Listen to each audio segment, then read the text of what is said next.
Dan Caldwell here, and welcome to Dan's Place. Thanks for joining me today. I really do appreciate it. Today, I'd like to talk about the word comfort. Comfort is designed as a and defined as a sense of physical or psychological ease, a lack of hardship, while uncomfortable are those people lacking in comfort. Now, personally, I disagree. I'm kind of hung up on the word lacking.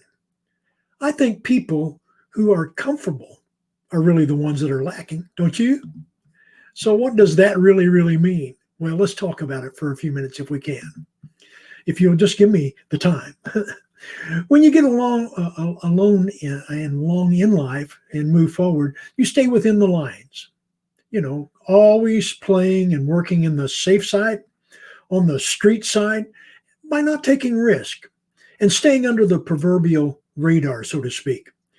You think you're comfortable. You haven't ruffled any feathers. You're not causing any problems. You basically are avoiding all the drama that's taking place around you and with other folks, right?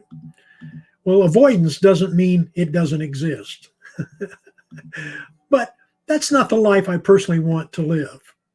Not that I want to ruffle anyone's feathers any more than I already have by being that obnoxious guy no one wants to be around. Really, far from it. I want to be that person that takes risk. The one that lives in that uncomfortable zone because that's where I can and will grow.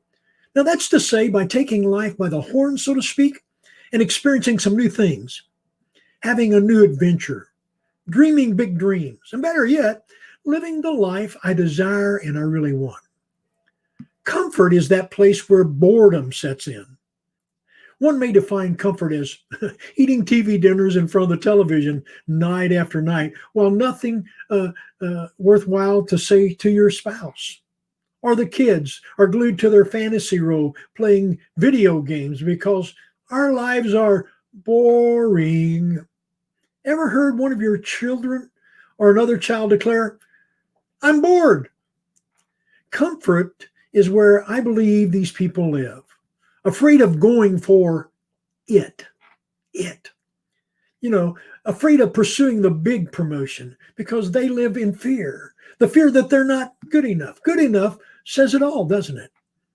I don't subscribe to that philosophy. We are all good enough. In fact, we are all better than good enough. Good enough is not an option for me. Did I always think this way? No. I lived in a comfort until one day a life-altering experience pushed me into change. Back then, I didn't know how this was going to change me. I didn't realize how this one life-altering event was going to shape my perspective and my worldview for the rest of my life. At 14, my father committed suicide, and I'm the one that found him. I'll not go through the myriad of emotions that I experienced. And please, I don't desire this for anyone. But I became the man of the house because I was the oldest.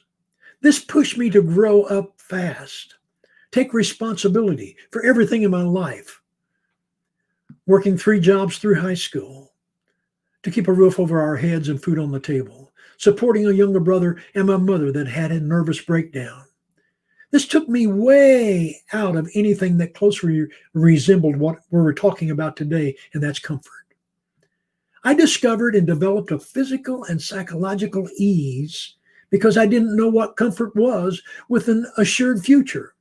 So I began reaching for the stars, so to speak.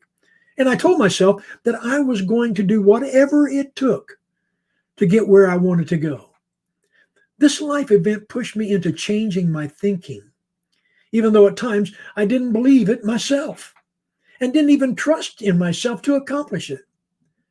The motivation to reach my personal definition of success is what drove me, compelled me. Don't stop. Don't quit. Keep moving and keep going. I learned to trust in my own belief that I could do it. And it wasn't long until others were saying, "You can do it." Since then, I've had many mentors. They've pushed and pull me out of the so-called comfort zones of life. And best part is that now I have the honor of mentoring others so they can pursue and achieve their dreams. Comfort is not the goal, nor has it ever been. I'll take the uncomfortable any day. Let me end with this statement. This is a Caldwellism. Discomfort becomes the motivator of your past and the predictor of your future. As a person of faith, I'm glad I know who holds the future, and I'm glad I know who's in control. Until the next time, this is Dan Caldwell saying God bless and keep the fire burning.